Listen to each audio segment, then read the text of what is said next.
how these rooms were designed to catch the early morning light? I'll say. French doors, lovely garden, flowery crabs. Do you like gardening? Used to. Imagine having a long, leisurely breakfast in here. As opposed to instant coffee on Eastern Airlines. Exactly. You know, this is a room after my own heart. I grew up in a dining room just like this. All same sort of furniture, everything. So did I. And then here we are. Welcome home. What are they asking again? Make an offer. I think they'll come down. Thing is, we'll never use this room. Oh, now. We won't. The last 2 houses we lived in, my wife used the dining room table to sort the laundry. Oh, dear. Maybe you better show me something more contemporary. That means something farther out. How long have we got to find you a home? One day. I see. And how long will the corporation keep you here after you found it? 6 months to a year. Oh, then definitely we should look farther out. You can look at the kitchen as we leave. You shouldn't have shown me this first. I thought it was something to go by. You spoiled everything else. Oh no, we'll find you something if we got all day. Hope it wasn't just a lovely room. Let's go or I'll buy it.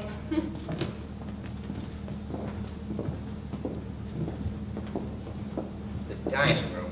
Yes, Notice how we gravitate right to this room. I know it.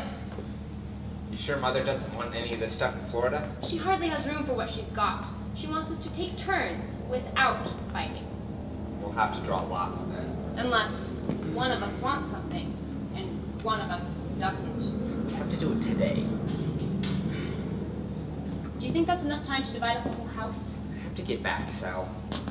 We'll draw lots and then take turns going through the rooms. Here, we'll use this salt spoon. You get the spoon, you get the dining room. You mean you want to start here? Gotta start somewhere. You mean you want the dining room? Yeah, What happened to the stuff you had? Jane took it. If It's you part of the win. settlement. Where will you put it? That's my problem, Sal. I thought you had a tiny apartment.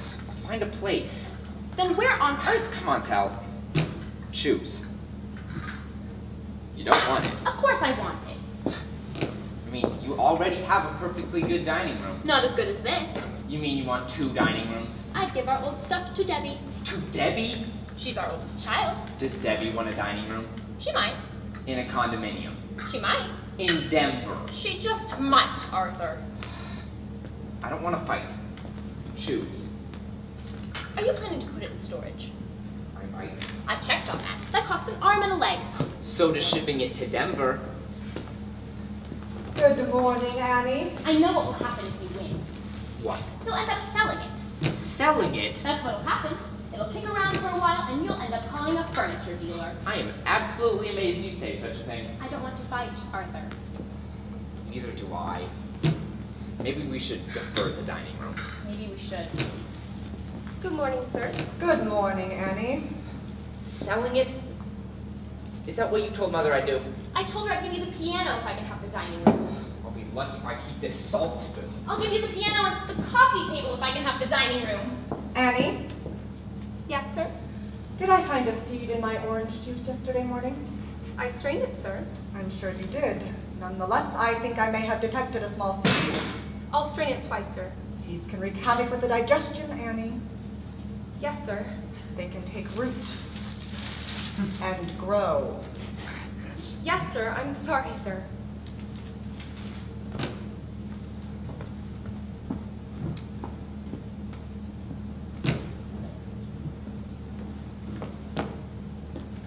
Daddy? Yes, good morning, Lizzie Boo. Daddy, could Charlie and me, Charlie and I. Charlie and I, come in here and sit with you while you have breakfast? Certainly you may, Lizzie Kins. I'd be delighted to have the pleasure of your company, provided that you sit quietly. Don't lean back in your chairs and don't fight or argue. He says we I can! said you may, sweetheart. Good morning, Daddy. Morning, Dad. Here's your cream, sir. Thank you, Annie. Dad, when do we get to have fresh cream on our sugar wheat?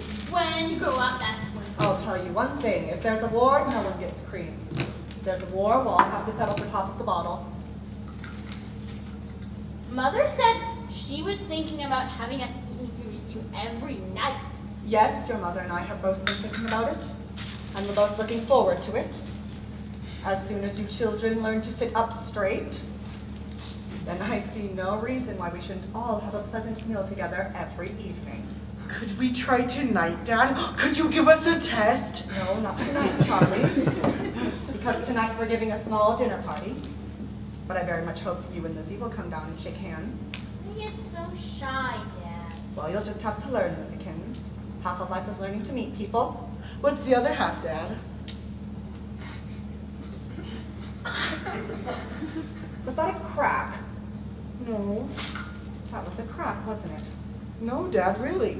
That sounded very much like a smart guy wisecrack to me. And people who make cracks like that don't normally eat in dining rooms. I didn't mean it as a crack, Dad. Then we'll ignore it. We'll go on with our breakfast. Your car's here, Lizzie, for school. Okay, Thank you, Annie. thank you, Annie. Goodbye, Daddy. Goodbye, darling. Don't be late. Say good morning to the driver. Sit quietly in the car. Work hard. Run. Run. Goodbye. Dad, can I read the bunnies? Certainly you may.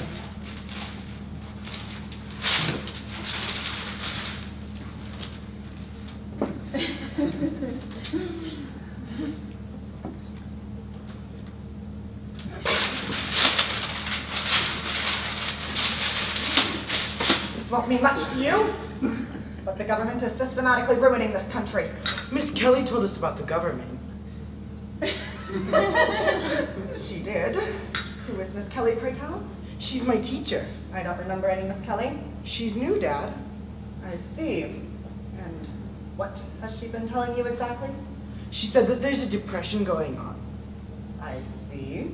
She said that thousands of people have to stand in line for bread. I see. So the government has to step in and do something. Annie! Yes, sir. I'd very much like some more coffee, please. Yes, sir. You tell Miss Kelly she's wrong. Why? I'll tell you exactly why. If the government keeps handing out money, no one will want to work. And if no one wants to work, there won't be anyone around to support such things as private schools. And if no one is around to support such things as private schools, Miss Kelly will be standing on the bread lines along with everyone else. You tell Miss Kelly that, if you please. Thank you, Annie. Could we leave a little earlier for school today, Dad? Believe when we always leave. But I'm always late, Dad. Nonsense. I am. Sometimes I come in when we're already singing the hymn. A minute or two late. Everyone laughs at me, Dad. You tell everyone to concentrate on that hymn. I can't. It's that new stoplight on Richmond Avenue. It affects our timing. It's not just the new stoplight. Sometimes we get there when they're already doing arithmetic. Miss Kelly says I should learn to be punctual. Miss Kelly again, eh? She says that if everyone is late, no one would learn any math. Now you listen to me, Charlie. Miss Kelly may be an excellent teacher. Her factoring may be flawless. Her geography beyond question. But Miss Kelly does not teach us politics. Nor does she teach us how to run our lives. She's not going to tell you or me to get up in the middle of a pleasant breakfast and get caught in the bulk of the morning traffic just to arrive in time for a silly hymn. Long after you've forgotten that hymn, long after you've forgotten how to factor, and long after you've forgotten Miss Kelly, you will remember these pleasant breakfasts here around this dining room table. And here is your mother to prove it. Good morning, dear. Good morning, Charlie. I know people who leap to their feet when a beautiful woman enters the room. That's all right, dear. I also know people who rush to push in their mother's chair. Thank you, dear. And finally, I know people who are quick to give their mother the second section of the morning paper. Oh, thank you, Mom. Thank you, dear. Now, Charlie, take a moment, if you would, just to look at your lovely mother, bathed in the morning sunlight, reflected in the dining room table. Oh, Russell! Look at her, Charlie. Then ask yourself carefully, which is worth our ultimate attention? Your mother or Miss Kelly? Who is Miss Kelly? Never mind, dear. Which, Charlie? My mother. Good, Charlie. Fine. Now, I think it's time you and I take a trip upstairs before we say goodbye and on our way. Bye, Mom.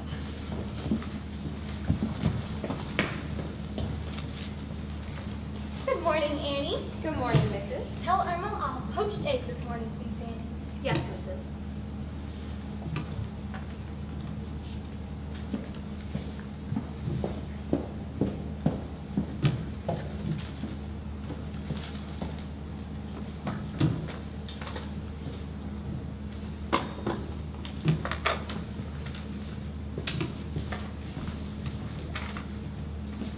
Hey, Oops, I thought you'd gone. I forgot my briefcase. What's going on? I have to get this term paper done. In here, Where else?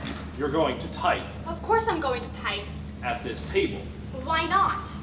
You're going to sit there banging a typewriter on my family's dining room table? Why not? Because it wasn't designed for it, that's why. Howard.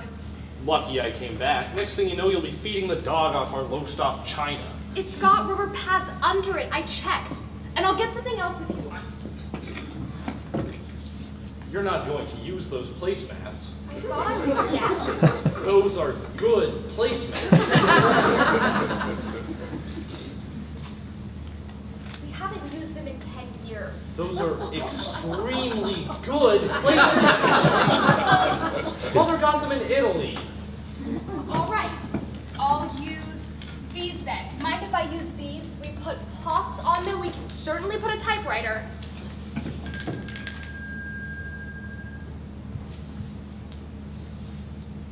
Yes, Mrs.? I wonder if anything might have happened to my poached eggs, Annie. Irma's cooking 2 more, Mrs. 2 more? The first one slid off the plate while she was buttering the toast. Is she drinking again, Annie? No, Mrs. Tell me the truth. I don't think so, Mrs. I'd better go see. A simple question of 2 poached eggs. Honestly, Annie, sometimes I think it's better if we just do things ourselves. Yes, Mrs. Don't you have a plane to catch? It's kind of hard to work with your husband hovering over you like a helicopter. Well, it's kind of hard to leave when your wife is systematically mutilating the dining room table. I'll be careful, Howard, I swear. Now, goodbye. Oh, couldn't you please work somewhere else? I'd like to know where, please. What's wrong with the kitchen table? It doesn't work, Howard. Last time the kids got peanut butter all over my footnotes. I could set up the bridge table in the living room. I just have to move whenever you and the boys wanted to watch a football game. You mean you're going to leave this stuff here? I thought I would, yes. All that crap all over the dining room? It's a term paper, Howard. It's crucial for my degree. So, you're going to commandeer the dining room for the rest of the term? It just sits here, Howard. It's never used. Well, what if we wanted to give a dinner party? Since when have we given a dinner party? What if we wanted a few people over, for Christ's sake? We can eat in the kitchen. Oh, Jesus! Everybody does these days. That doesn't make it right. Let me get this done, Howard. Let me get a good grade and my master's degree and a good job so I can be out of here every day. Fine, what the hell? Then why don't I turn it into a tool room every night?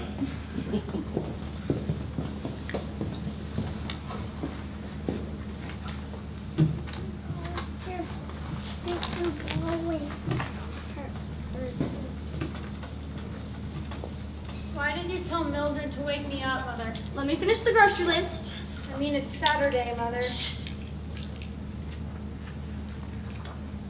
There. I know it's Saturday, darling, and I apologize. But something has come up, and I need you to make a little decision. What decision? Start your breakfast, dear. No one can think on an empty stomach. Now, guess who telephoned this morning? Who? Your Aunt Martha. Oh, I love her. Well, so do I. Poor thing hasn't enough to do, so she was on the telephone at the crack of dawn. What did she want? Well, now here's the thing. She's got an extra ticket for the theater tonight, and she wants you to join her. Sure. Now wait till I'm finished, dear. I told her it was your decision, of course, but I thought you had other plans. What other plans? Now think, darling. Is there something rather special going on in your life this evening? Oh, Am I right or am I right? dancing school. Shit! Not dancing school, sweetheart. The first session of the junior assemblies, which are a big step beyond dancing school. I can't work in this place, it's like a tomb. I told your Aunt Martha that you'd call her right back so she could drum up someone else. I thought it was my decision. It is, sweetheart, of course. And I'd like to go see a play with Aunt Martha. Carolyn, I wonder if you're being just a little impulsive this morning. You don't even know what the play is. What is it then? Well, it happens to be a very talky play called St. Joan. Oh, we read that in school. I want to go all the more. It's the road company, sweetheart. It doesn't even have Catherine Cornell. I'd still like to go. To some endless play with your maiden aunt. She's my favorite person. Well, then go, if it's that important to you. I'll call her right Carolyn? You realize, of course, that on the first day of junior assemblies, everyone gets acquainted. Really? Oh, heavens, yes. It starts the whole thing off on the right foot. Didn't know that. Oh, yes. It's like the first day of school. Once you miss, you can never catch up. Oh, gosh. You see? You see why you can't make hasty decisions? Then maybe I won't go at all. What do you mean? Maybe I'll skip all the junior assemblies. Carolyn! I don't like dancing school anyway. Don't be silly! I don't. I've never liked it. I'm bigger than half the boys, and I never know what to say, and I'm a terrible dancer. Last year I spent half the time in the ladies' room. That's nonsense! It's true, Mother. I hate dancing school. I don't know why I have to go. St. Joan wouldn't go to dancing school in a million years. Yes, and look what happened to St. Joan! I don't care. I've made up my mind. Your Aunt Martha seems to have caused a little trouble around here this morning. Maybe. Your Aunt Martha seems to have opened up a whole can of worms. I'm glad she did. All right. And how do you propose to spend your other Saturday nights? I mean, when there's no Aunt Martha and no St. Joan, and all your friends are having the time of their life at the junior assemblies. Well, there's something. Such as what? Hanging around here, listening to that stupid hits parade, bothering the maids when we're planning to have a dinner party. Well, do something, Mother. Well, you're obviously not old enough to make an intelligent decision. I knew you wouldn't let me decide. All right, then decide. I But before you do, let me tell you a little short story about your dear Aunt Martha, who also made a little decision when she was about your age. She decided, if you breathe a word of this, I will strangle you. She decided she was in love with her riding master. And so she threw everything up and ran off with him to Taos, New Mexico, where your father had to track her down and drag her back. But it was too late, Carolyn. She had been overstimulated. And from then on in, she refused to join the workday world. Now, there it is, in a nutshell. So think about it while I'm ordering the groceries and decide.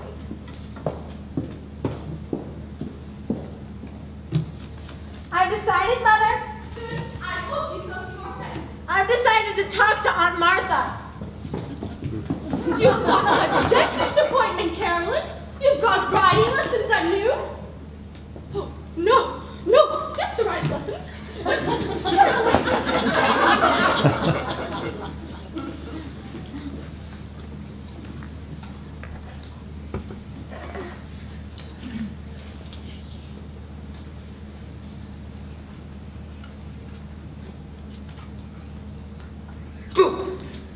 Michael, scared me out of my skin.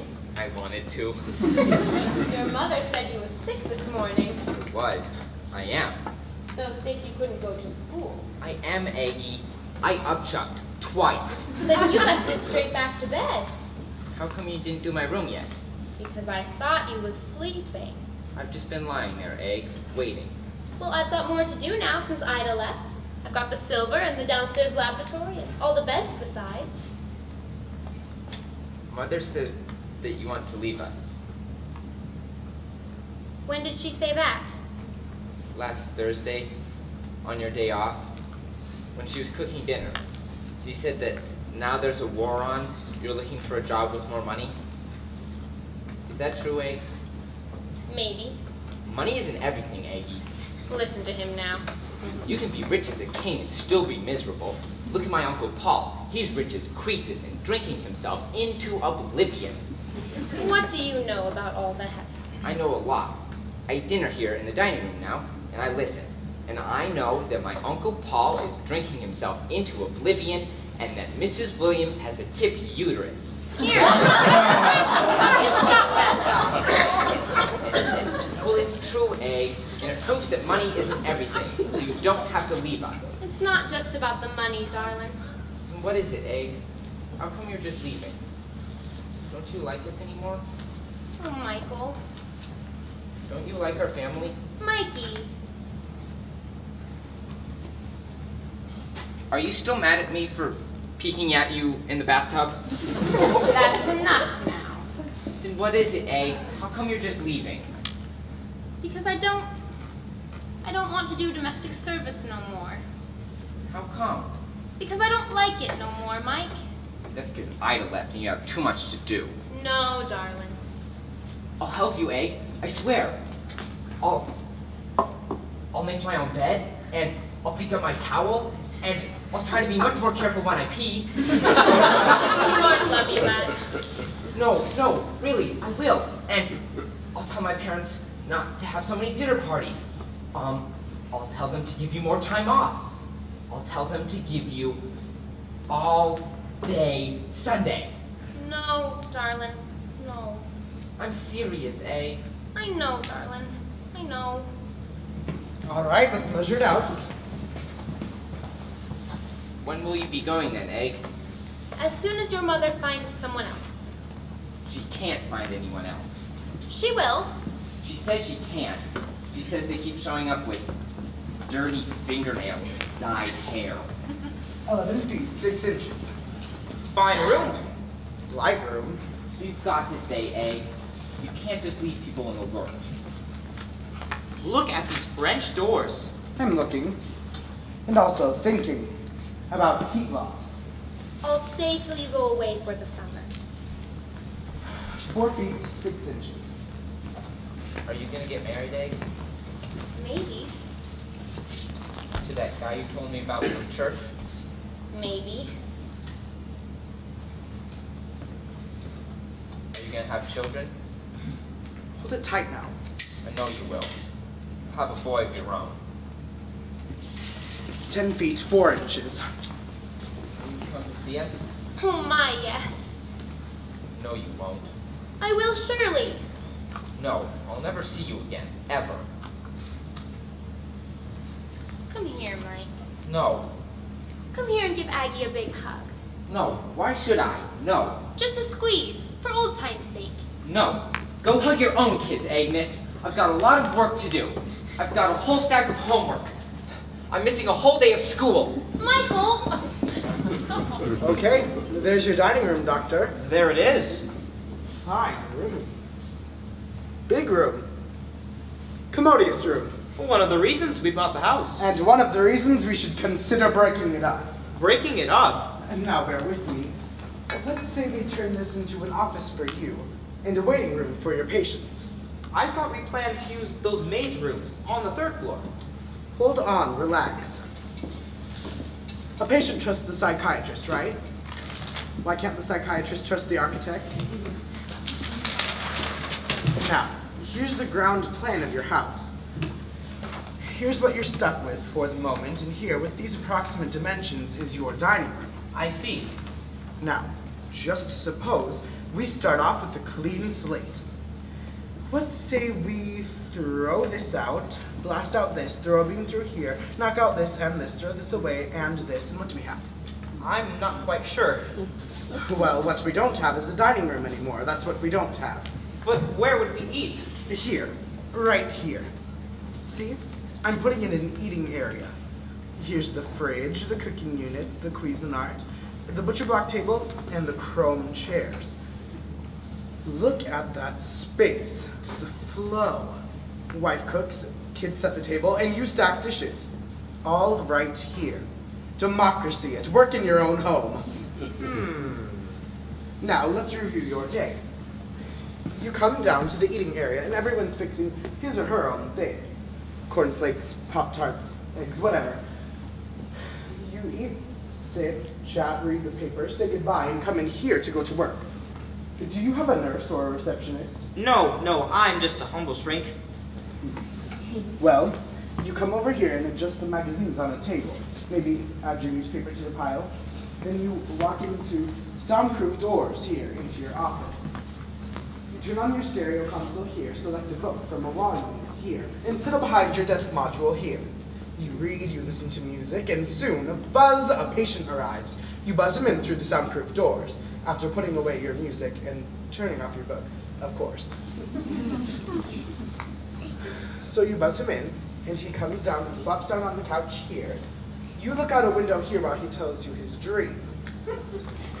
And then he leaves, and you buzz him out. Soon, it's time for lunch. You come back into the eating area, and maybe have lunch with the wife or one of the kids, or you could stay here to take a nap. More buzzes, more patience, and soon it's time for a nice, easy, cooperative supper with your family. But not in the dining room. No, not in the dining room. This room has such resonance. So does a church. That doesn't mean we have to live in one. Look, I know whereof I speak. I grew up in a room just like this. Oh, yes. Oh, God, yes. This is home turf to me. My father sat right there. My mother sat there, and my sister here. And I sat right here. Oh, it all comes back.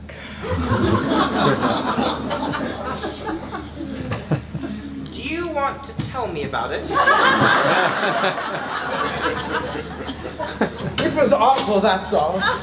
All those endless meals, waiting to begin, waiting for dessert, waiting to be finished so they couldn't lean on you anymore. Was it that bad? Oh, it was brutal. I remember one time I came to the table without washing my hands, and my father. Go on. Never mind. The point is, Doctor, it's time to get rid of this room. To tell you frankly, I'm done with screwing around with any more maids rooms. I can do that in my sleep. What I want is the chance to get in here, so I can open up your whole ground floor. What do you say? I'll have to think about it. All right, fine, take your time. I'll tell you what, I'll send you the bill for the work I've already done. Good, and I'll send you mine.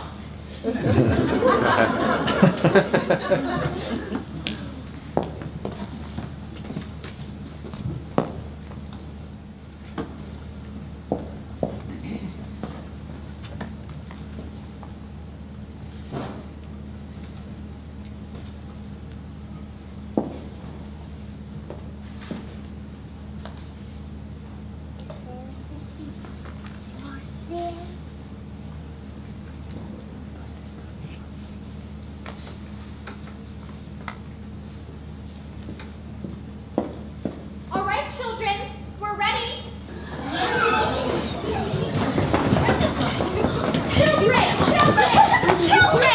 This is a dining room. This is not the monkey house at the zoo. I like All right, then. I'll just have to tell Roberta in the kitchen to put away all the ice cream and cake. No. That's much better. Now I want all of you to get up from this table and go out into the hall and come back in the right way. Sit, go on. Get up, go out. Quietly. Go out and turn around. And come back in as if you were your mummies and daddies coming into a lovely dinner party. Good. Okay. She's the hostess, yes. And Winky, you sit at the head of the table. Good. No, Billy, you sit next to Winky. It should be boy, girl, boy, girl. Very good. Now, what do we do with our napkins?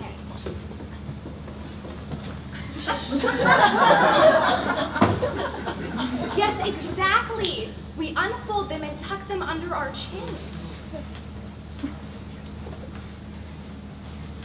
And then we can put on our party hats. Can the boys wear their hats in the house? Yes, they can, Brewster, because this is a special occasion, and sometimes on special occasions the rules can change. I said sometimes, and I meant some of the rules. There's my dad. Where's Billy? Oh, hi. Hi. Hi, Bill. What brings you here? Have to pick up Bill. I thought Judy was picking him up. She asked me to. You're a little early. We haven't even had our cake. She told me to be early. I can't get mine to work! Help her, Brewster. Little boys are supposed to help little girls. Where's Frank? Playing golf, where else? On Winky's birthday? Don't get me started, please. Can we have ice cream now, please? Yeah. In a minute, dear. Be patient. Then you'll have something to look forward to. Judy must have known he'd be playing golf.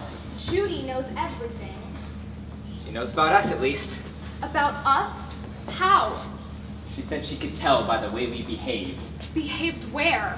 At the Bramwell's dinner party. We barely even spoke to each other. That's how she could tell.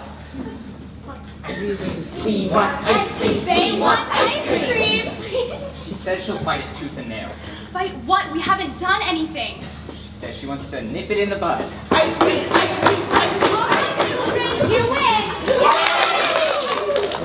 Now, Roberta's very busy in the kitchen because she also has a dinner party tonight. So who would like to help bring things out? Tell you what, Billy, you bring out the ice cream, and Sandra, you bring out the cake. Be careful, walk, don't run, and be polite to Roberta because she's working very hard. Now the rest of you, you'll have other responsibilities. For instance, Brewster, when Sandra and Billy reappear through that door, what will you do? Sing the song. Very good. Now I want all of you to sit quietly and watch that door, and as soon as they come out, start singing.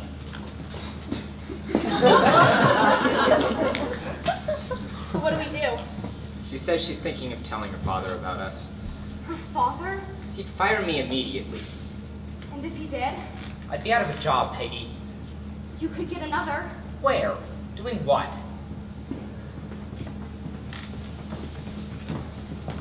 Happy birthday to you. Happy birthday to you. Happy birthday, dear Winky. Happy birthday to you. Wait, darling. Always wait. Before you blow out the candles, you have to make a wish. And Mommy has to make a wish, too. See, Mummy's putting her wedding ring around one of the candles. Now we both close our eyes and make a wish. I wish I could. No, don't tell. Never tell a wish or it won't come true. All right, now blow. Now, Winky, would you please cut the cake and give everyone a piece, please? And Brewster, you pass the ice cream.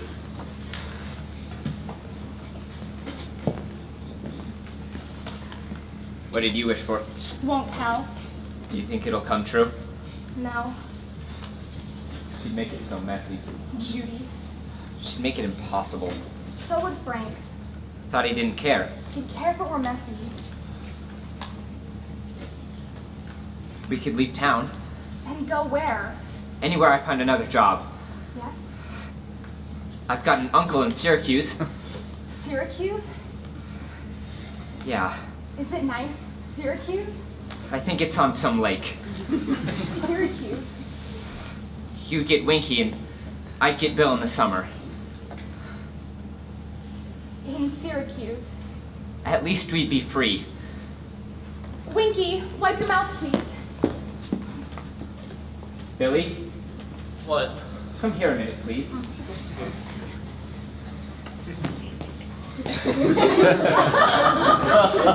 Do you have to go to the bathroom? No. Then please stop that. Stop what?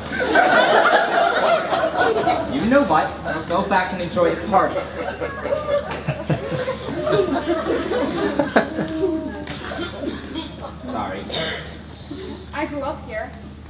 Who didn't? To just pick up stakes.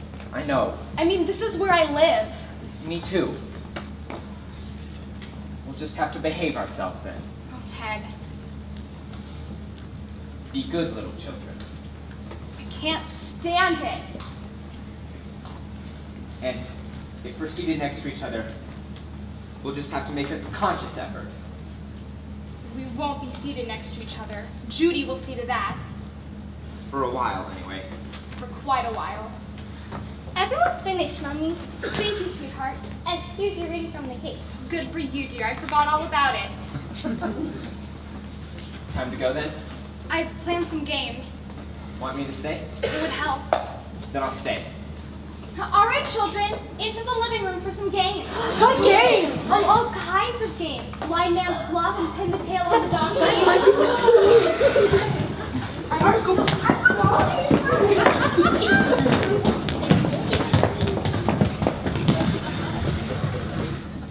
I'll get them started. Would you, while I propitiate Roberta? I'll be the donkey. Stop. I'll be the ass. Stop with the scream. Come on, Mommy, we're waiting. We're coming, dear.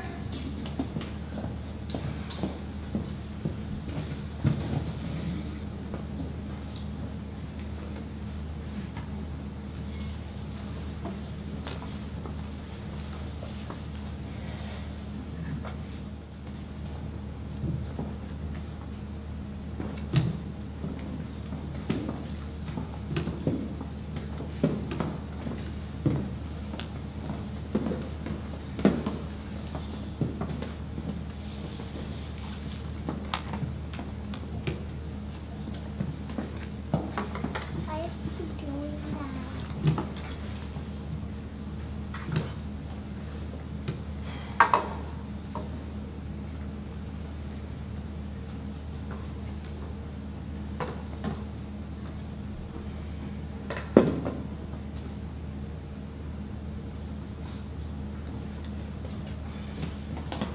Grandpa? Which one are you? I'm Nick, Gramp. What do you want? To have lunch with you, Gramp. Then you're late. I went down to the club. Who said I'd be at the club? My parents. My parents said you always eat there. Lately I've been coming home. Yes, sir. Don't know half the people at the club nowadays anyway. Rather be here at my own table. Dora takes care of me, don't you, Dora? Yes, sir. Well, you found me. That shows some enterprise. Bring him some lunch, Dora. Yes, sir. Thank you, Gramp.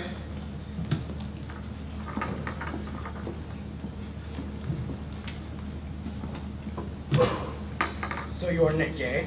Yes, I am. You the one who wants to go to Europe this summer? No, that's Mary. That's my cousin. You the one who wants an automobile? Says you can't go to college without an automobile? No, that's my brother Tony, Gramp. What do you want then?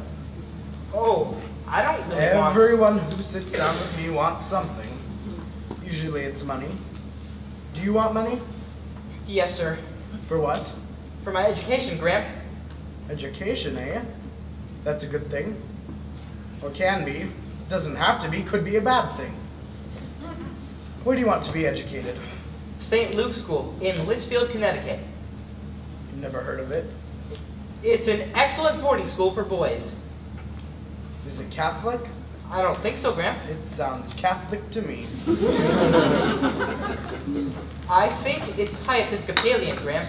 Ah, then it's expensive. My parents think it's a first-rate school. Oh, your parents think. They've discussed all the boarding schools, and they've decided that this one is the best. They decided, eh? Yes, sir. And they also decided that you should get your grandfather to pay for it. Yes, sir. Why don't you stay home? Me? You. Oh, because I want to broaden myself. You want to what? I want to broaden my horizons. My horizons need broadening. I see. And I'll meet interesting new friends. Don't you have interesting friends here? Oh, sure, Gramp. I do. I have interesting friends right here. I know a man who builds boats in his basement. But I know a man who goes golfing with his wife. But I'll meet different types, Gramp, from all over the country. New York, California. Why would you want to meet anyone from New York? Because they're more sophisticated, Gramp. They'll buff me up. They'll what? My mother says I need buffing up. Do you think he needs buffing up, Dora? No, sir. Dora doesn't think you need buffing up. I don't think you need buffing up. You'll have to give us more reasons. Well, they have advanced Latin there. I see. And? And an indoor hockey rink. Yes. And? And beautiful grounds and surroundings. Don't we? Don't we have beautiful grounds and surroundings? Why do we have to go away to have beautiful grounds and surroundings? I don't know, Gramp. All I know is everyone's going away these days. You hear that, Dora? Everyone's going away. Yes, sir. I didn't go away. I know, Gramp. I didn't even go to Country Day. I went down to the old PS 36 on Huron Street. Yes, Gramp. I didn't get to finish. My father died and I had to support my mother. I know that, Gramp. My father didn't go to school at all. He learned Greek at the plow. You told us, Gramp.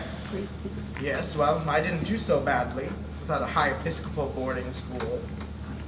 But you're a self-made man, Gramp. Oh, is that what I am? And what about you? Don't you want to be self-made? Or do you want other people to make you? What have you got to say to that? I don't know. Everyone wants to go away. Me? I went away twice. I took 2 vacations in my life. First vacation, I took a week off from work to marry your grandmother. We went to Hope Springs, Virginia, and we bought this table. Second vacation, Europe, 1928. Again with your grandmother. I hated the place, I knew I would. Miserable meals. We took a trunkload of shredded wheat with us and came back when it ran out. Back to this table. They're all leaving us, Dora. Scattering like birds. We're small potatoes these days. Yes, sir. This one wants to go to a fancy New England boarding school. He wants to play ice hockey indoors with that crowd from Long Island or Philadelphia.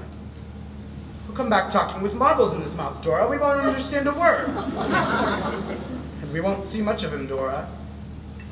He'll go visiting to New York or Baltimore. He'll drink liquor in the afternoons and get mixed up with women who wear lipstick and trousers and whose only thought is the last dance.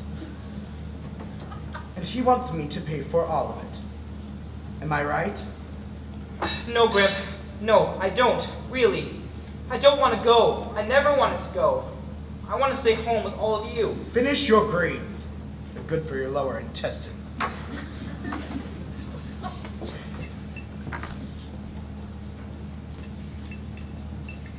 Nope. You go.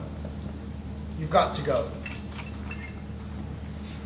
I'll send you to St. Hoosie's and Susie to Miss Whatsie's and young Angie to whatever it's called. And Mary can go to Europe this summer and Angie can have a car. It's all fine and dandy. Do you know who will be here when you get back? They'll tell you who will be right here at this table. Some Irish fellow or some Jewish gentleman is going to be right here, saying the same thing to his grandson. And your grandson will be back at the plow. And come to think of it, it's not such a bad thing either. Is it, Dora? No, sir.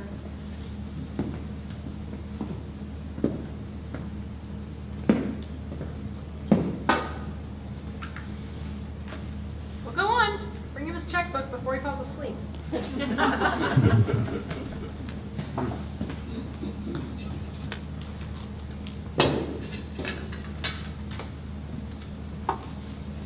Wow, what do you think? You're in trouble. Oh dear, I knew it. It's becoming unglued, I know the feeling. becoming a part of the seams. Do you think it's hopeless? Let me check the table. It shakes very badly. I had a few friends over the other night, and every time we tried to cut our chicken, our water glass started tinkling frantically. And the chairs creaked and groaned. It was like having dinner at Pompeii. I'm checking the joints here. It's all very sad how things run down and fall apart. I used to tell my husband,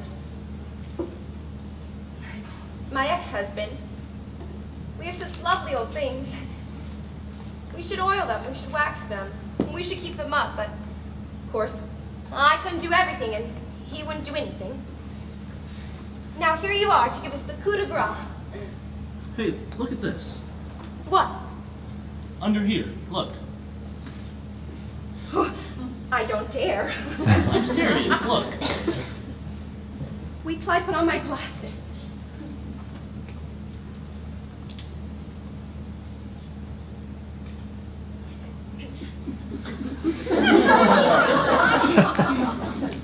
Where?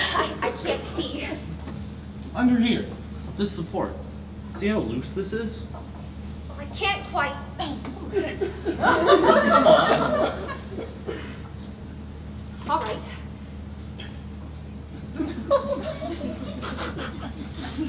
See? Look at this support. Oh, I see it. It wiggles like mad. And see over there? I'll have to put a whole new piece in over here, see? This is gone. Oh, I see. And, excuse me, please. See how pencil it is? It probably needs a new dowel. I'll have to ream it out and put in another. Do you think so? Oh, sure. In fact, your whole dining room needs to be re-screwed, re-glued, and renewed.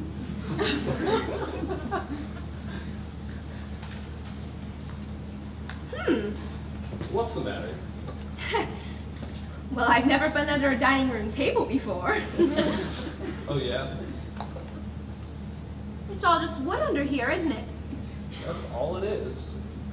I mean, you'd think a dining room table is something special. But it isn't underneath. It's all just wood. It's all just a couple of big wide boards. That's right. What's this here? What's what? Well, you'll have to come back under here to see. There's some writing here burned into the wood. Where? Right here. Freeman's Furniture, Wilkes Barre, Pennsylvania, 1898. Oh, that's the manufacturer's mark. 1898? That's what it says. But that's not so old. Not if it was made in 1898. That's not old at all. It's not even antique. It's just American. There are a lot of these around. They used to crank them out at the end of the 19th century. Now aren't I dumb? For years we've been thinking it's terribly valuable. Well, it is, in a sense. It's well made, a solid, serviceable copy based on the English. Well, I'll be darned. You learn something every day. You know a lot about furniture, don't you? I'm beginning to. Beginning to? I'll bet your father was a cabinet maker or something.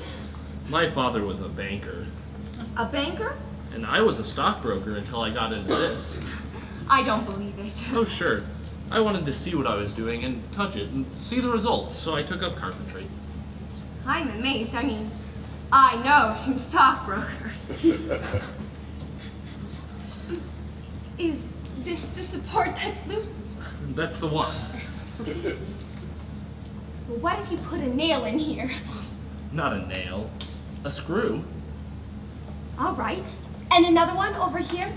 Or at least some household cement. Well, they have these epoxy glues now.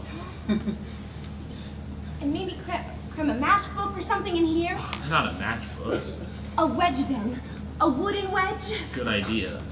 See? I can do it too. So,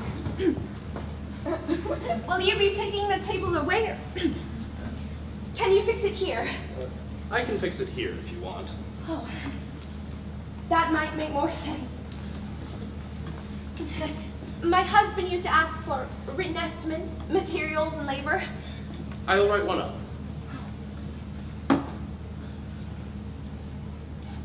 Suppose I helped. On the labor. Well, I've never worked like that before. I should learn. I shouldn't be so helpless. Okay, why not? Besides, it's not an antique. If I make a mistake, it's not the end of the world, is it? Not at all. When can we start? Today. Now, if you want. Then we're a partnership, aren't we? We should have a drink to celebrate. What do we have? Something snappy, like a martini. Oh, no. I gave those up with the stock market. How about a beer? Fine idea. Good solid beer. If I've got it.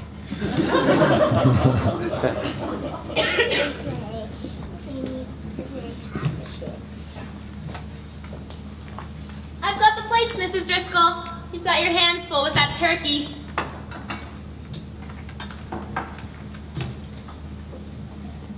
We're ready, everybody. Come on in.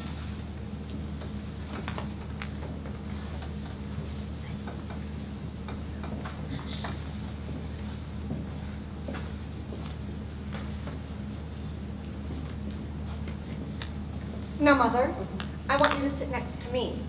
And Fred, you sit on Mother's right. And Ben, you sit opposite her so she can see you. Nancy and Beth, you hold up that end of the table.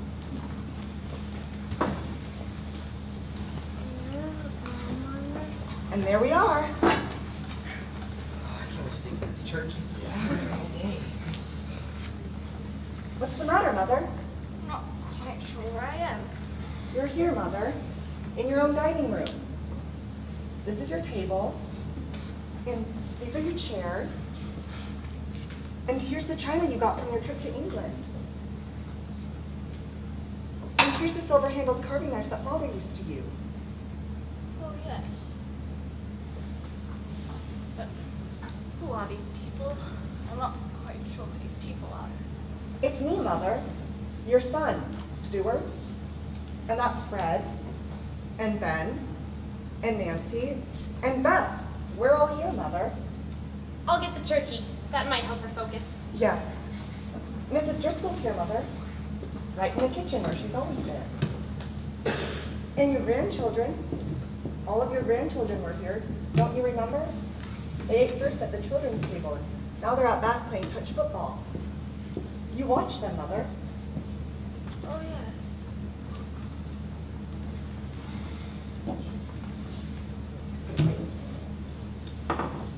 Isn't it a lovely bird, Mother? And I'm going to carve it just like Father used to. And give you a small piece of the breast and a dab of dressing. Just as always, Mother. Just as always. And Fred will get the drumstick. Am I right, Fred? And Beth will get the wishbone. And Ben always ends up with the Pope's nose. Am I right, Ben? Save some for Mrs. Driscoll. I always do, Nancy. Mrs. Driscoll likes the second joint. This is all very nice, but I think I'd like to go home. You are home, Mother. You've lived here for 52 years. 54. Forever. Ben, pass the plate to Mother. Thank you, but I really do think it's time to go. Uh-oh. Oh, dear. Mother, Will someone drive me home, please? I live on 18th Sumner Street with my mother and sisters. What will we do? it's not there now, Mother. Don't you remember? We drove down. There's a big building there now. Thank you for asking me. Thank you for having me to your house. Mother, I'm Fred, your son. Isn't that nice? Thank you. It's been perfectly wonderful. Thank you. Absolutely wonderful. Thank you. Thank you so much. Quickly, let's sing to her. Sing? She likes singing. We used to sing to her whenever she'd get upset. Fred, Ben, get over here quickly. I can't find my gloves. Where would my gloves be? I can't go out without my gloves. What song? I can't remember any of the songs. Sure you can. Come on. I need my gloves. I need my hat. As the blackbird in the spring, 'Neath the willow tree, Sad and piped I heard him sing, sing of Auralee. Auralee, Auralee, made of golden hair. Sunshine came along with thee, and swallows in the air. I love music. Everyone in our family can play a different instrument. She's coming around. Quickly, second verse. In thy blush the rose was born, music when you spake. Through thine azure eye the morn, sparkling seemed to break. Auralee, Auralee, made of golden hair. Sunshine came along with thee, and swallows in the air. That was absolutely wonderful. Thank you, Mother. But now I've simply got to go. Will you call my carriage, please? And someone find my hat and gloves. It's getting very late, and my mother gets very nervous if I'm not home in time for tea. Look, Fred, Ben, we'll drive her down and show her everything. The new office complex where her house was, the entrance to the thruway, new Howard Johnson's motel, everything. And she'll see that there's nothing there at all. I'll bring the car around. I'll get her coat. I'm coming too. Just have to go through the motions. That's scary. I know it. Suddenly feels so precarious. It could happen to us all. No, but it's as if we didn't exist. As if we were all just ghosts or something. Even her own sons, she walked right by them. And guess who walked right by us? Yes. You know what I'd like? What? A good, stiff drink. I'm with you. I bet Mrs. Driscoll could use one too. I bet she could. Let's go out and ask her. Mrs. Driscoll? Let's. All right, let's go out and have a drink with Mrs. Driscoll and dig into this turkey and help her with the dishes and figure out how to get through the rest of the damn day.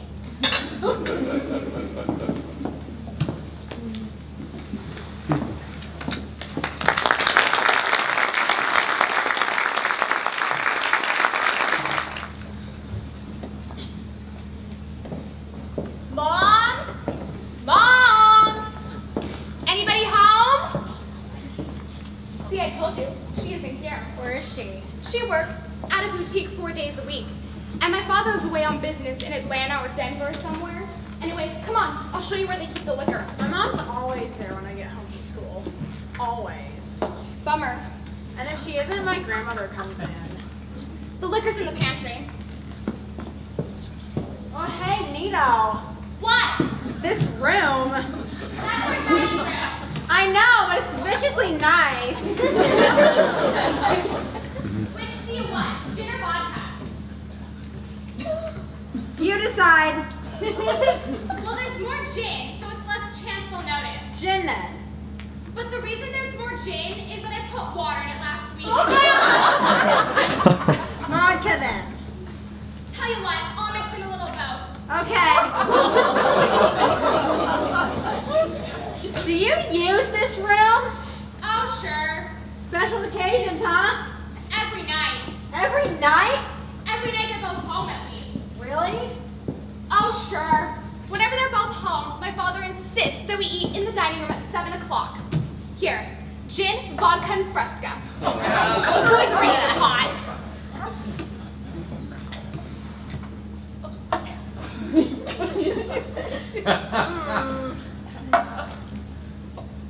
Must be nice eating in here. Oh yeah, sure, you bet. First we have to lug things out, and then we have to lug things back. And nobody can begin until everything's cold.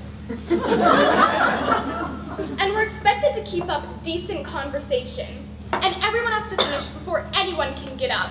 And the whole thing sucks if you want to know. It sucks out loud. We eat in the kitchen. Can you watch TV while you eat? We used to. We used to watch the local news and weather. That's something. At least you don't have to talk. But we don't anymore. My mom read in Family Circle that TV was bad at meals, so now we just turn on the stereo and listen to semi-classical music. My parents said they tried eating in the kitchen when I went to boarding school, But when I got kicked out, they moved back in here. It's supposed to give me a sense of stability. Do you think it does? Shit, no. It just makes me nervous. They take the phone off the hook so no one can call. And my brother gets itchy about his homework. And when my sister had anorexia, she still had to sit here and watch, for God's sake. And my parents spend most of the meal bitching. And the whole thing bites. It really bites. It bites the big one. Want another? No, thanks. I do. You call the boys and tell them it's all clear. Sarah? What? When the boys come over, can we have our drinks in here? In the dining room? I mean, wouldn't it be cool sitting around this shiny table with Eddie and Dwayne and drinking gin and Fresca and vodka? No way. Absolutely no way. In here, I'd get all uptight in here. Now come on, let's call them. Having boys in the dining room. Jesus, Helen, you really are a wimp sometimes.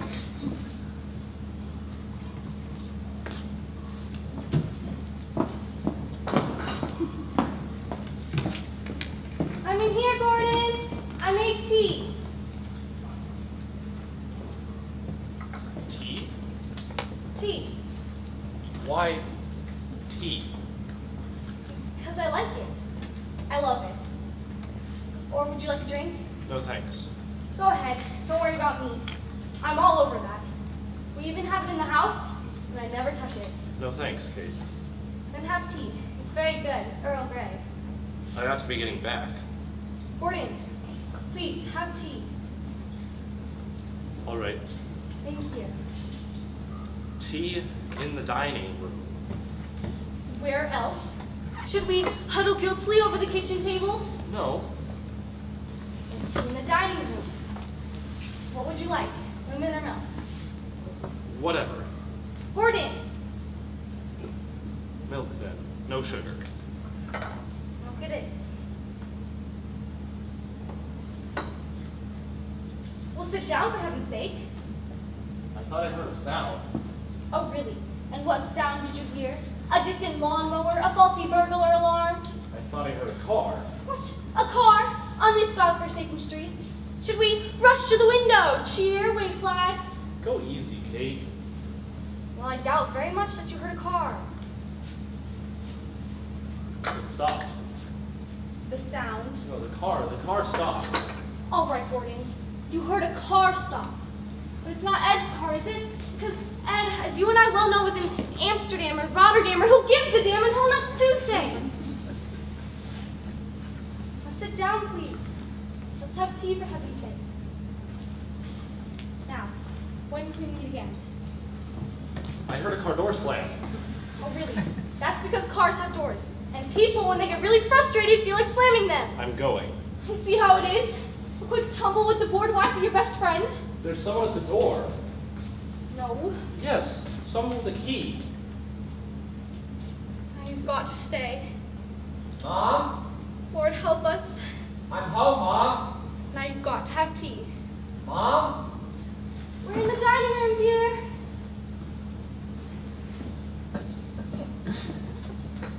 Darling, how'd you get here? I took a cab from the bus station. You look marvelous. Taller than ever. Say hello to your Uncle Gordon. Hi. Hi, Chris. Welcome home. What's this? Is this what they teach you at Deerfield? Not to shake hands, not to call people by name? Hello, Uncle Gordon. Hi, Chris. But what brings you home, my love? I got honors. Honors? You get 2 days early if you get an above 85 average. But then you should have telephoned. I wanted to surprise you. I have to go. Nonsense. Have more tea. Chris, would you like some tea? I was taking a nap and Gordon stopped by and we thought we'd have tea. Have some tea, dear. Or a Coke. Have a Coke. Or shall I get you a beer? How about a beer for a big boy who gets honors? No thanks. I really ought to be getting back. We won't have more tea. I can't. Sorry. All right then. Bye. Bye. Bye, Chris. Goodbye.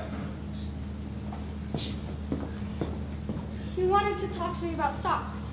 I inherited some stock, and he thinks I should sell and sort of Where's stock Dad? out. He was in Europe, darling, as I think I wrote you. He'll be home Tuesday. Oh. Mom. And what does that mean, pray tell? Oh, Mom. I happen to be having tea, Christopher. It happens to be a very old custom. Your grandmother used to have tea at this very table with this same china every afternoon. All sorts of people would stop by all the time. I'd come home from school, and there she'd be, serving tea. It's a delightful old custom, sweetheart. Where are you going? I asked you a question, please. We don't just walk away. Chris, I am talking to you. I am talking to you, and I am your mother.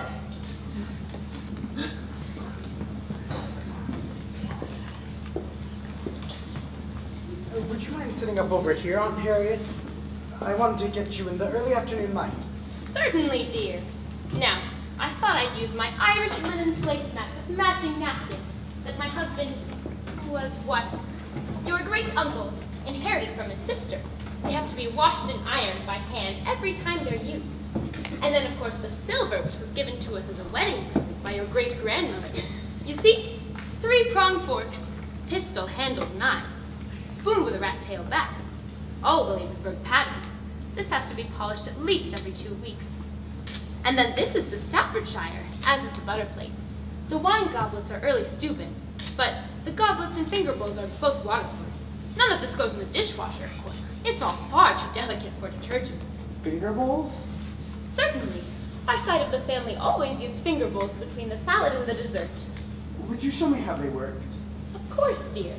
Now, the maid would take away the salad plate, like this, and then she'd put the finger bowls down in front of us, like this.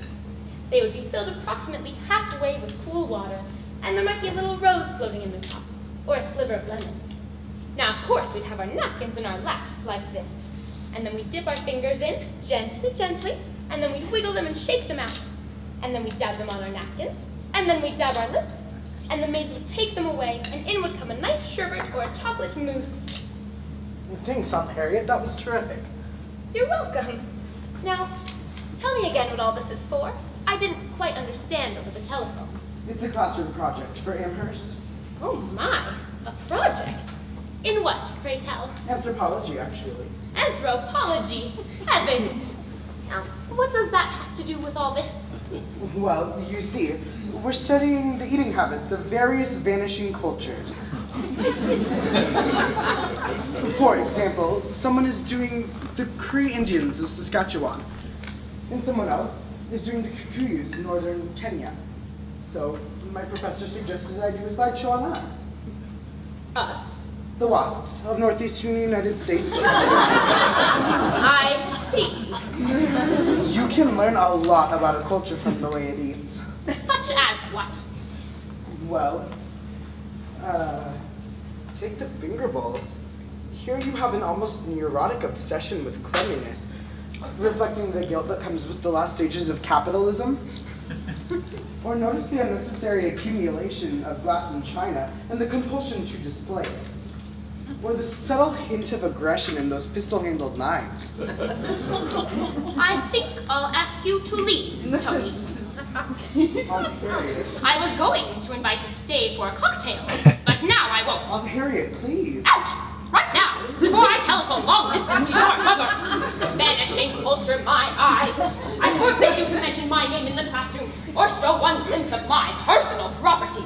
And you tell that professor of yours I've a good mind to drive up to Amherst with this pistol-handled knife on the seat beside me and cut off his anthropological balls.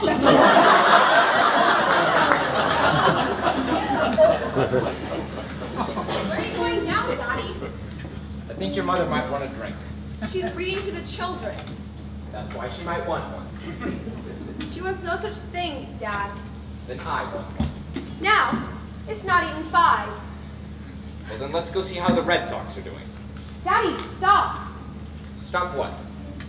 Avoiding me? Ever since I arrived, we haven't been able to talk. Good Lord, what do you mean? Seems to me everybody's been talking continuously and simultaneously since the moment you got off the plane. Alone, Daddy. I mean alone, and you know I mean alone. All right. We'll talk. Right here in the dining room. A good place to talk. Why not? Matter of fact, I'm kind of tired. It's been a long day. I love this room. I've always loved it, always. Your mother and I still use it, now and then, once a week. Mrs. Robinson comes in and cooks us a nice meal, and we eat it in here. Still, lamb chops, broilers. I've left him, Daddy. Oh, well now, a little vacation. I've left him permanently. Well, permanently is a very long word. I can't live with him, Dad. We don't get along at all. Well, you may think that now. Could we live here, Dad? Here, For a few months, with 3 small children. while I work out my life. What time is it? A little after 5? I think the sun is over the yard arm, don't you? Well, if it isn't, it should be. I think it's almost permissible for you and I to have a little drink, Meg. Can we stay, Dad? Make us a drink, Maggie. All right. I'd like a scotch, sweetheart. Make it reasonably strong. You'll find the silver measuring gizmo in the drawer by the trays. And I want 2 shots and a splash of water. And I like to use the big glass with the pheasant on it. And not too much ice. All right. I saw Mimi Mott the other day. Can you hear me? I can hear you, Dad. There she was, being a very good sport with her 3rd husband, her 3rd, who's deaf as a post and extremely disagreeable. So I took her aside. Can you hear me? So I took her aside, and I said, "Now, Mimi, tell me the truth. If you had made half as much effort with your first husband as you've made with the last 2, don't you think you'd still be married to him?" I asked her that point blank, and you know what she said? She said, "Maybe." That's exactly what she said. She said maybe. If she had made the effort.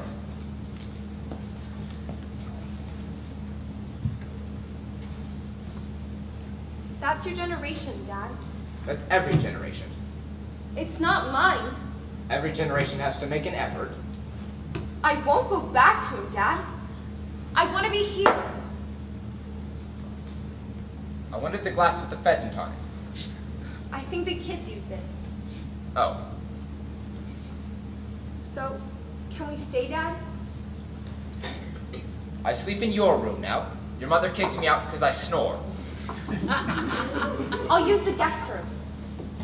And the children? They can sleep on the 3rd floor in the maid's rooms. We closed them off because of the oil bills. I don't care, Dad. We'll work it out, please.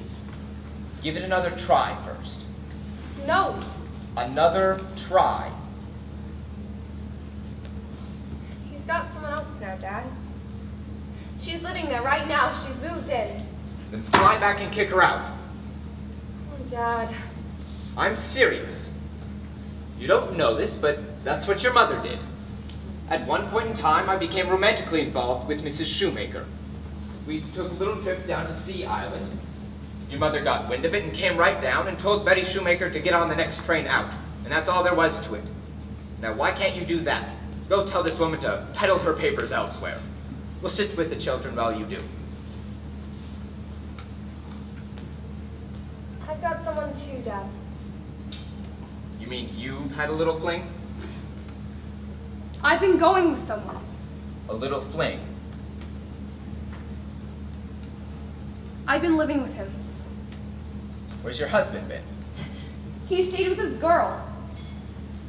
And the children? Oh, they came and went. Sounds a little complicated. It is, Dad. That's why I needed to come home. Let's review the bidding, shall we? Do you plan to marry this man? No. You don't love him.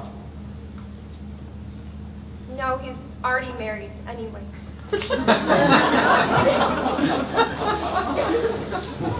And he's decided he loves his wife? No. But you've decided you don't love him. No. Or your husband. Yes. And your children, my grandchildren, come and go amongst these various households? Yes. Sort of. Yes. Sounds extremely complicated. It is, Dad. It really is. Well, then it seems to me the first thing to do is simplify things. That's the first thing you do. You ask the man you're living with to leave, you sue your husband for divorce, you hold on to your house, you keep the children in their present school. There's someone else, Dad.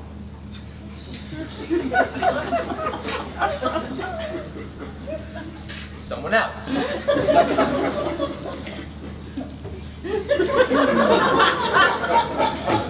Someone else entirely.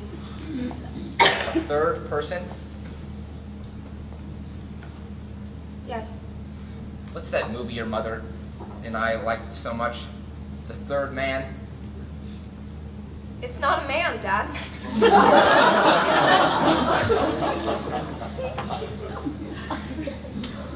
Not a man.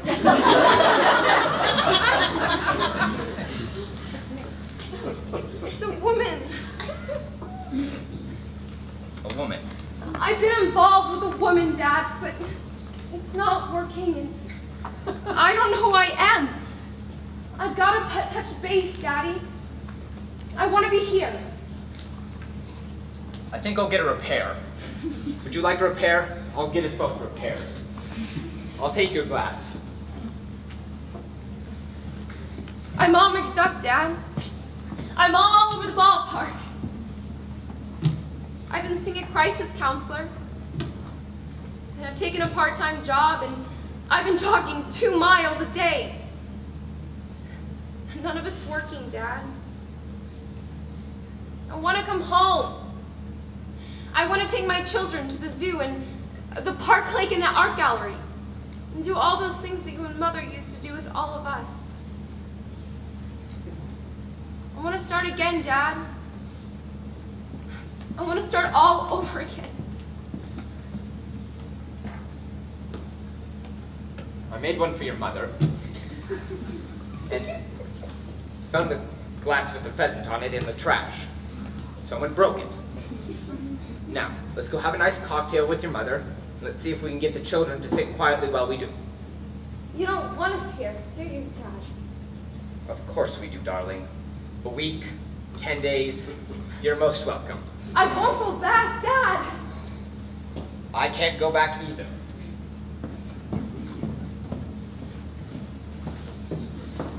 I don't know whether to eat or not. What's the trouble, Mother? I don't know whether to eat or not. Your father and I were sitting in the living room, having a perfectly pleasant cocktail together, when all of a sudden that stupid telephone rang, and now he's holed up in the bedroom, talking away. Who's he talking to? I don't know. I don't even know. I think it's someone from the club. Are we eating or not? I simply don't know. I don't know whether to go on ahead or not, Bertha. Mr. Thatcher is still on the telephone. Couldn't we at least start the soup? I just don't know. Oh, give us a few more minutes, Bertha. Yes, Mrs. Honestly, that telephone. I could wring its neck. It should be banned. It should be outlawed between 6 and 8 in the evening. I've got to go. Go? Go where? Out. You mean you can't even sit down and have some of Bertha's nice celery soup? I can't even finish my cocktail. Something very bad has happened. Bertha, would you very much mind putting the soup back in a saucepan and keeping it over a low flame? We'll call you when we're ready. Yes, Mrs. Then what on earth is the matter? Henry was insulted down at the club. Insulted? Uncle Henry? Binky Byers made a remark to him at the steam bath. Oh, no. What did he say, Dad? Yes, what did he say? I believe I was speaking to your mother. Mr. Byers made an unfortunate remark in the steam bath, and poor Henry was so upset that he had to put on his clothes and leave. Everyone heard. He called me from Mother's. Oh, no. Oh, no. I telephoned the club. I spoke to several people who had been in the steam bath, and they confirmed the incident. I demanded to speak to Binky, and he refused to come to the telephone, so I have to do something about it. Oh, dear, oh, dear. Won't you tell us what he said to Uncle Henry, Dad? I will not. I will not dignify the remark by repeating it. Come on, Dad. We're not babies. Yes, Standish, really. He said, Claire, I want you to leave the room. Why? I'm older. Yes, Standish, she should know. Everyone should know. These are different times. We're not quite ready yet, Bertha. Now go on, Standish, be frank. This is a family. Mr. Byers made an unfortunate remark having to do with your Uncle Henry's private life. I'm afraid you'll have to be more specific here. Mr. Byers, who had obviously been drinking since early this afternoon, approached your Uncle Henry in the steam bath and alluded in very specific terms to his personal relationships.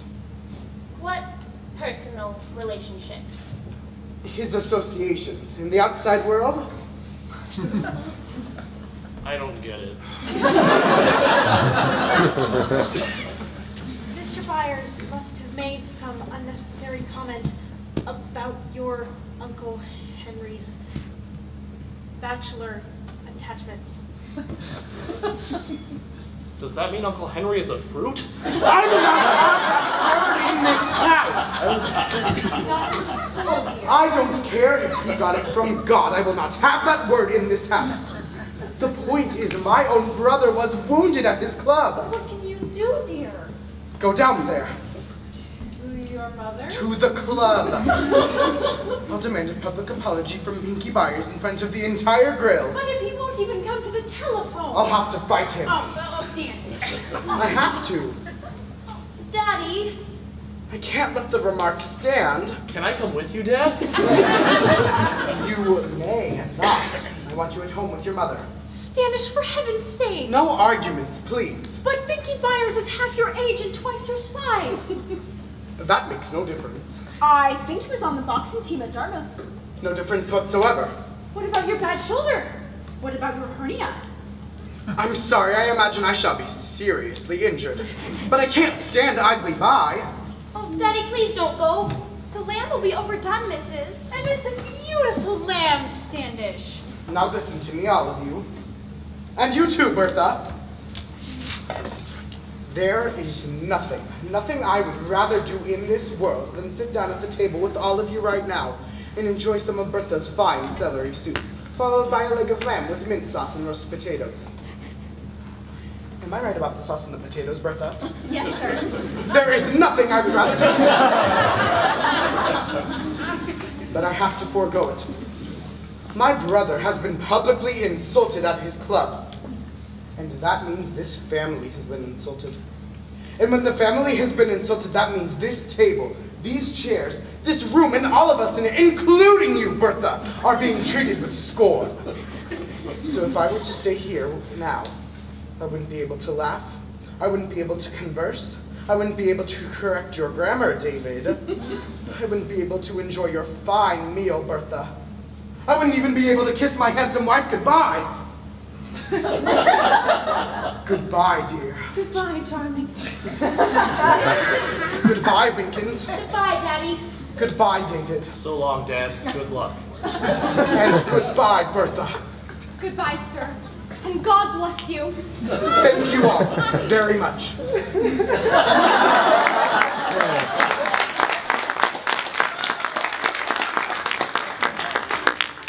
can't eat now. Bertha, have something yourself and let people raid the icebox later on. Yes, Mrs. The children can have lamb hash on Saturday. Yes, Mrs. David, you and I will drive down to the club and wait for the outcome in the visitors' lounge. Okay.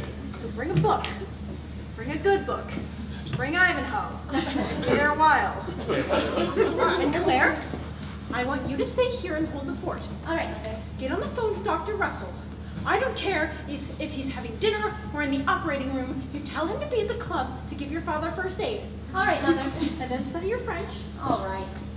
Mother, What, for heaven's sake? is it true about Uncle Henry? It may be, sweetheart. But you don't say it to him. And you don't say it at the club. And you don't say it within a half-mile radius of your father. Now, goodbye.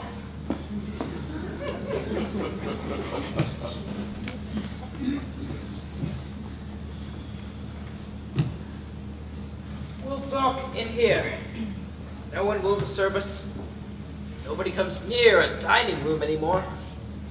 The thought of sitting down with a number of intelligent, attractive people to enjoy good food, well cooked and properly served. Apparently that doesn't occur to people anymore. Nowadays people eat in kitchens or in living rooms, standing around and balancing their plates like jugglers. Pretty soon they'll be eating in bathrooms. Well, why not? Simplify the process considerably. Sit down somewhere, Pop. I'll sit right here. We can look out. There's a purple finch who comes to the theater every evening. Brings his young.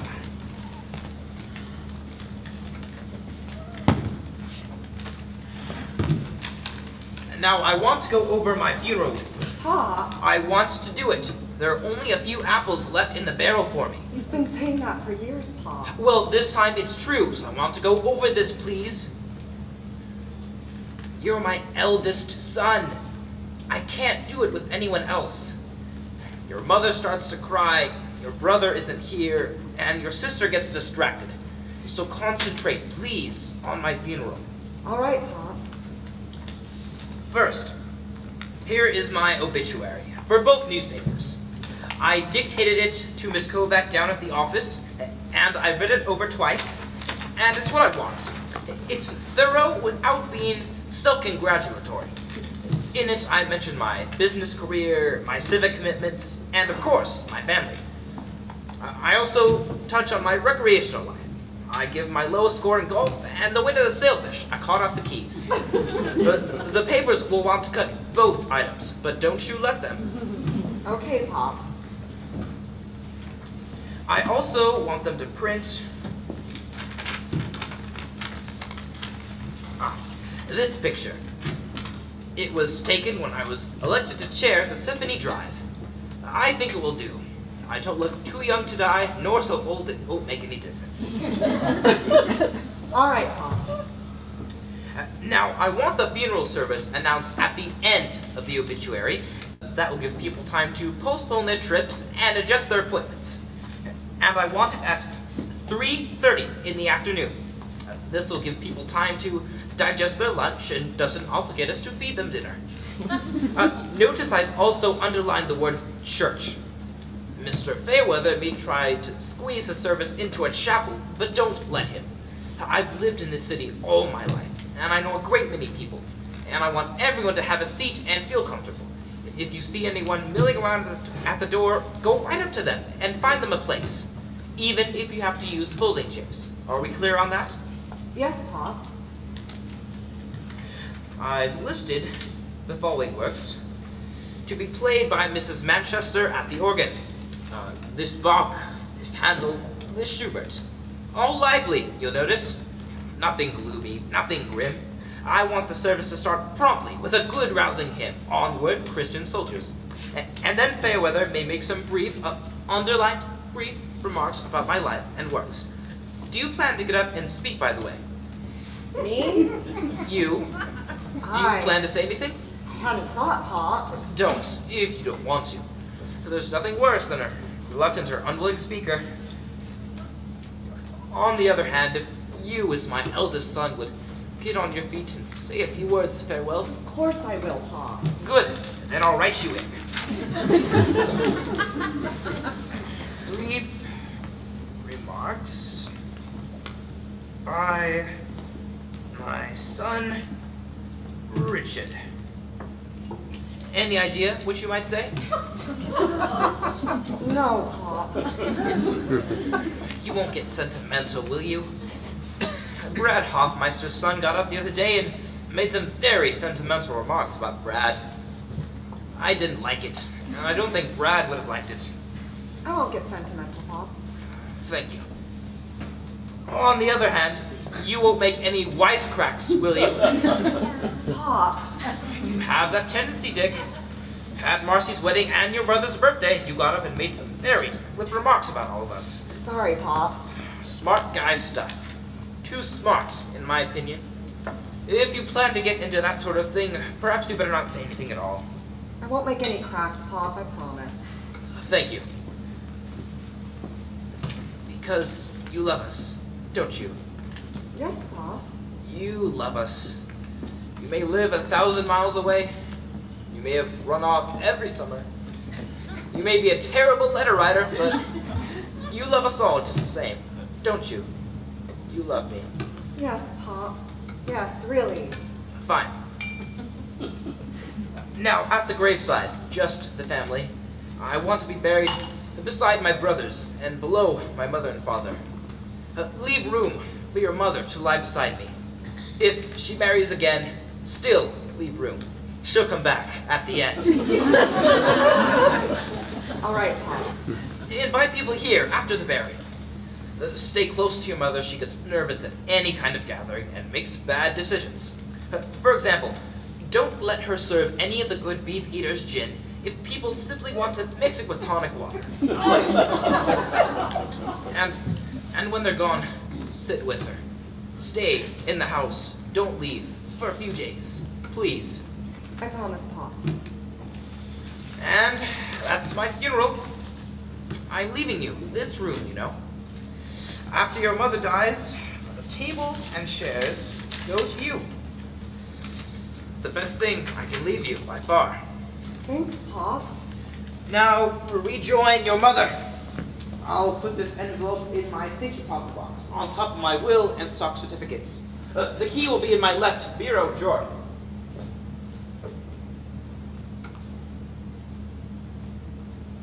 You didn't see the purple finch feeding its young. Yes, I did, Pop. You saw it while I was talking? That's right. Good. I'm glad you saw it.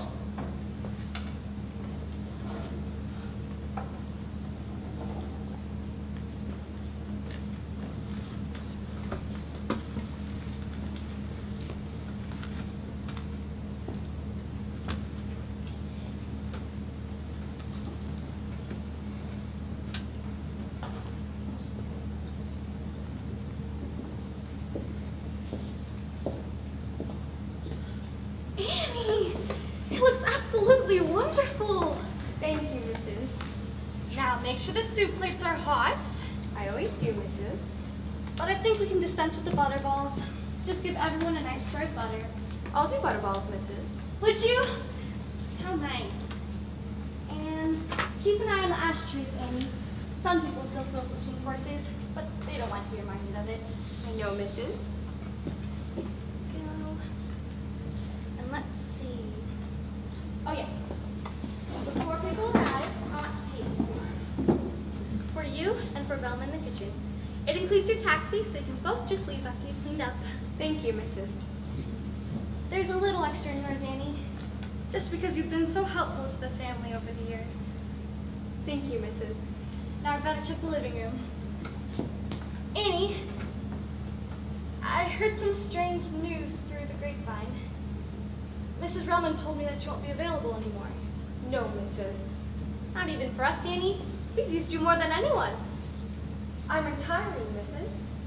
But surely special occasions, Annie. I mean, if we're desperate.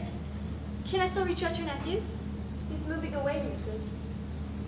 But then where will you go? What will you do? I've got my sister in Milwaukee, Mrs. But we'll be lost without you, Annie. You'll manage, Mrs. But not like this. We'll never match this. Thank you, Mrs. I think I heard the bell. I'll get it, Mrs. Women's coats upstairs and men's in the hall closet. Yes, Mrs. Annie. Thank you, Annie, for everything. You're welcome, Mrs.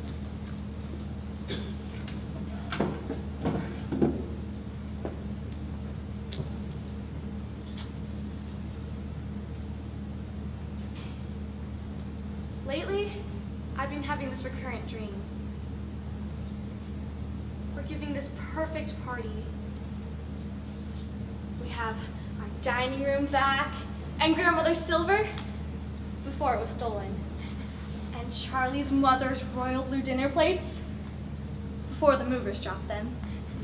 And even the finger bowls, if I knew where they were. And we've invited all our favorite people. Oh, I don't mean just our old friends. I mean everyone we've ever known and liked. There'd be the man who fixes our Toyota, and that intelligent young couple who bought the paper house. Oh, and the receptionist at the doctor's office, and the new teller at the bank. And they'd all come back from wherever they are. And we'd have 2 cocktails and hors d'oeuvres, and a first-rate cook in the kitchen, and 2 maids to serve. And everyone would get along famously. My husband laughs when I tell him this dream. Do you realize, he says, what a party like that would cost? Do you realize what we'd have to pay these days for a party like that? Well, I know. I know all that. But sometimes, I think it might almost be worth it. Come in, everyone.